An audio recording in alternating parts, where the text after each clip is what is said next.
Personnellement, j'ai toujours cette question-là que je me pose.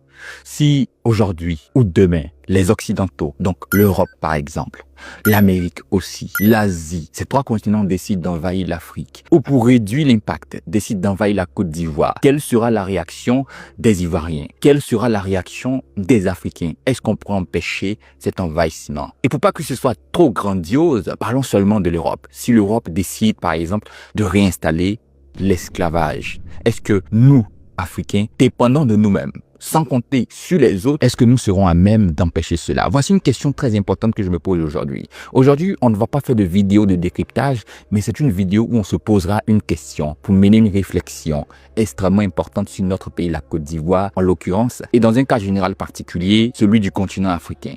En fait, aujourd'hui, les choses sont en train de partir dans un sens qui est très loin des objectifs qu'on doit avoir. Regardez, les États-Unis attaquent par exemple le Venezuela. On a parlé sur YouTube et tous ceux qui sont désireux de voir, de comprendre la chose, on vous renvoie vers la vidéo pour mieux comprendre de quoi est-ce qu'il s'agit. Alors, les États-Unis ont décidé d'envahir le Venezuela par exemple. On a eu une seule réaction dans le monde. Aucune. Personne n'a réussi à parler franc aux États-Unis et dit que ce comportement ne devait pas avoir lieu. On ne devait pas voir, on ne doit pas voir ce genre de choses. Personne n'a réussi à le dire.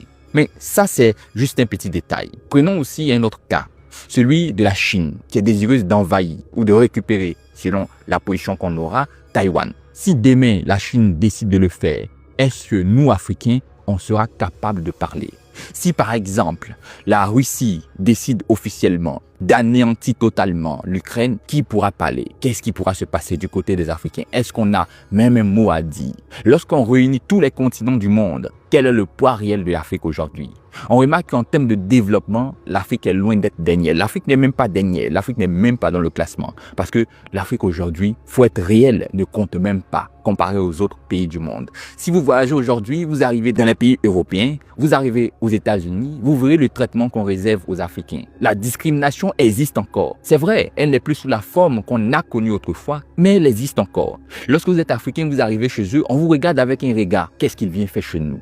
Lorsque vous êtes Africain, vous arrivez chez eux, on fait quand même la différence entre vous et le citoyen local, donc le français, l'anglais, l'américain. Parce que l'Africain restera l'Africain et la place de l'Africain dans la tête collective de tous les Occidentaux, des Américains, des Asiatiques, n'a pas changé. Parce que l'Africain, en réalité, avant 1960 et aujourd'hui en 2026, il n'a pas changé. Le comportement, la conception des choses, la priorité pour l'Africain aujourd'hui n'a pas changé. Qu'est-ce que je veux vous dire là, lorsque je regroupe tout cela? Il est temps de passer aux choses concrètes et réelles, les choses importantes. Aujourd'hui, le débat en Côte d'Ivoire, par exemple, c'est Alassane Ouattara, c'est Laurent Gbagbo, c'est Tidiane Thiam. Ce sont des hommes politiques, ce sont des partis politiques. Le débat ne doit pas s'accentuer sur ces personnes-là. Ce sont des gens qui vont disparaître un jour, qui vont perdre la vie, avec des partis politiques qui vont disparaître un jour, qui vont être réduits en minorité. En fait, le véritable débat ne doit pas être sur un homme politique. C'est vrai, ils sont importants temporairement. On doit parler d'eux,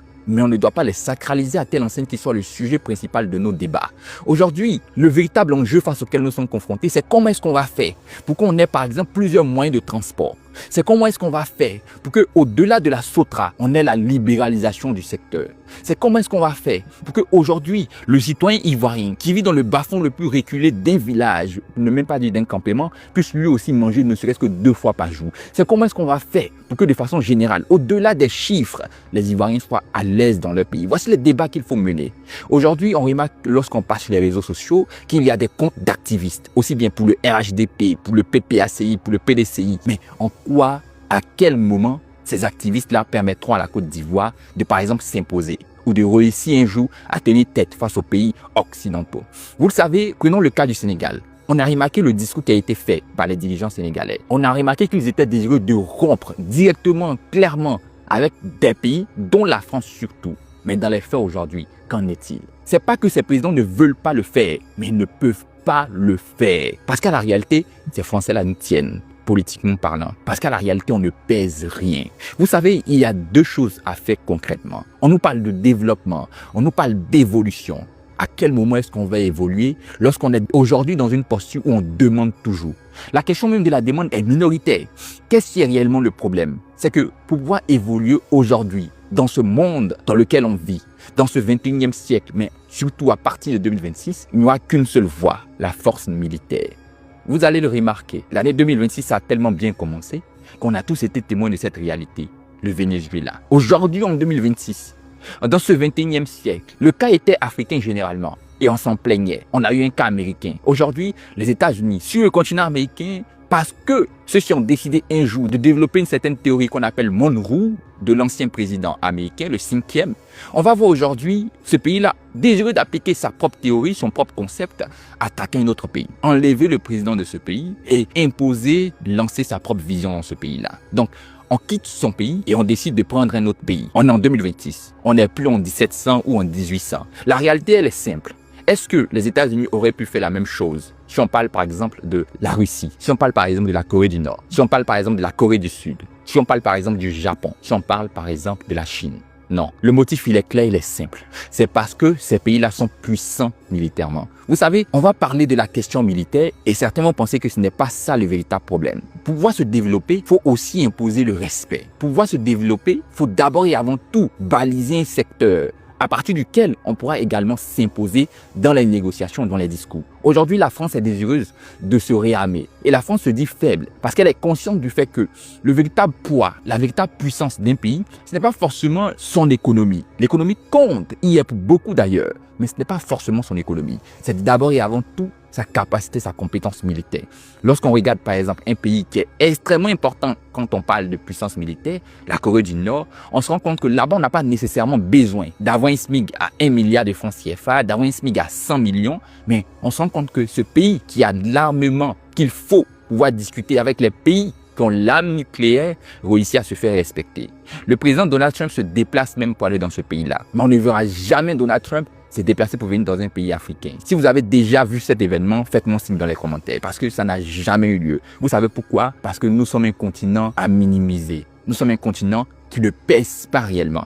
La véritable question, c'est celle de la puissance militaire. Le jour où il y aura un pays africain qui est capable de parler militairement avec d'autres puissances mondiales qui, elles, aujourd'hui, ont l'arme nucléaire, on pourra un jour parler de ce pays, pour même pas dire parler de l'Afrique. Si aujourd'hui, ces pays-là décident d'envahir l'Afrique, nous sommes à l'imbécile parce qu'on ne pourra jamais rien faire. D'ailleurs, c'est ces mêmes pays-là qui sont nos tuteurs, c'est ces mêmes pays-là qui nous protègent. Pour dire que le problème qu'on vit aujourd'hui est un problème très profond, très grave. Nous sommes d'accord pour dire qu'il y a des questions nationales. Donc, qui va nous diriger demain? Comment est-ce que celui-ci va nous diriger? Mais ce n'est pas ça le plus important.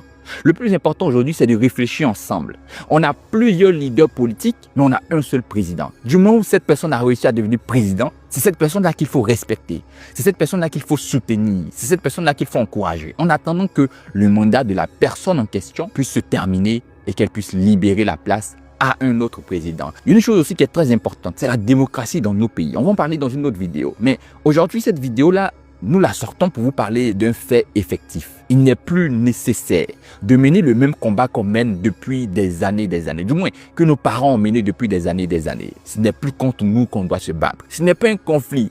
Djoula Bété, Baoulé Atié, Annie Abé, ce n'est plus ce genre de conflit qu'on connaissait autrefois. Aujourd'hui, on n'a plus besoin de se battre entre nous. Parce que eux, les stratégies, c'est ça. On la connaît, mais on ne réussit pas depuis à la mettre à mal. C'est fait en sorte que nous-mêmes, nous puissions nous battre entre nous pour eux. Et si cela est déjà connu aujourd'hui, qu'est-ce qu'on fait réellement pour changer la chose? Pourquoi est-ce que depuis, on est encore confronté aux mêmes réalités? On est toujours en train de se battre entre nous et eux passent derrière pour profiter de nos ressources, pour continuer à nous piller. Vous savez, aujourd'hui, l'esclavagisme a pris d'autres formes. C'est celle-là. Nous sommes inconsciemment en train de défendre leurs intérêts. Nous sommes en train de nous battre pour eux. Eux, ce qu'ils font est totalement normal et logique. Ils font tout pour développer leur pays. Ils font tout pour mettre à l'aise leurs citoyens. C'est ce qu'on doit faire normalement. Et s'il faut piller les plus stupides du monde, permettez-moi cette expression, les Africains, ils le feront. Et c'est ce qu'ils sont en train de faire. C'est un ras-le-bol. Pour vous dire, à un moment donné, c'est bon, il faut se poser les véritables questions. À quel niveau nous sommes, parlant de l'agriculture? À quel niveau nous sommes, parlant de l'éducation dans notre pays?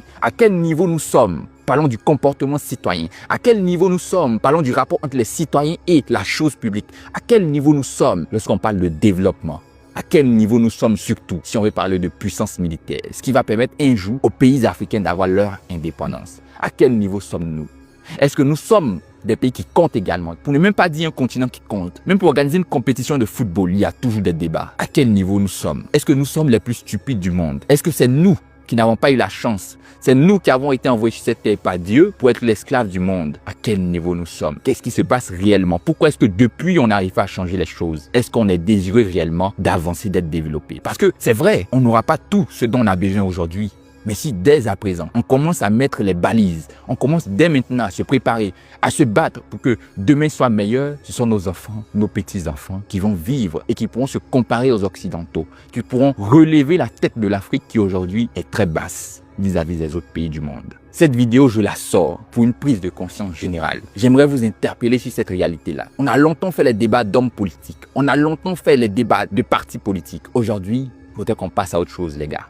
Il faudrait qu'on se pose les véritables questions. Il faudrait qu'on prenne nos téléphones et qu'on commence à faire des posts qui vont permettre à d'autres personnes de comprendre, de voir la réalité dans laquelle on se trouve. C'est vrai, aujourd'hui, il y en a 2-3 qui sont aisés. Mais qu'en est-il pour tout le peuple ivoirien, pour tout le peuple africain? Est-ce qu'on arrive à manger? Est-ce qu'on est en sécurité? Est-ce qu'on est sûr de demain? Qu'est-ce qui se passe réellement? Pourquoi est-ce que nous aussi, on ne veut pas se développer? La question reste posée. Et qu'est-ce que vous comptez faire? La balle est dans votre camp. Petite précision surtout, ce n'est pas l'occidental notre problème. Ce n'est pas l'européen, l'asiatique, l'américain notre problème. Ce ne sont pas ceux-là qui nous empêchent de nous développer. Ceux-là qui nous empêchent réellement de nous développer, ce sont les Africains eux-mêmes. C'est nous-mêmes on s'empêche de se développer. Parce qu'il y a des corrompus, il y a des menteurs, des gens de mauvaise foi qui font tout pour leurs propres intérêts pendant que le peuple de façon générale périt par manque de conscience et de connaissance. N'hésitez surtout pas à repartager cette vidéo au maximum. C'est l'heure de la prise de conscience. C'est l'heure de la connaissance de soi-même. C'est l'heure pour passer au développement. Les choses doivent changer. Je n'ai jamais sorti cette vidéo ou ce genre de vidéo où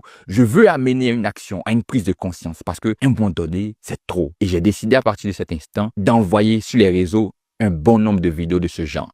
Merci d'avoir regardé la vidéo. N'oublie pas de la partager.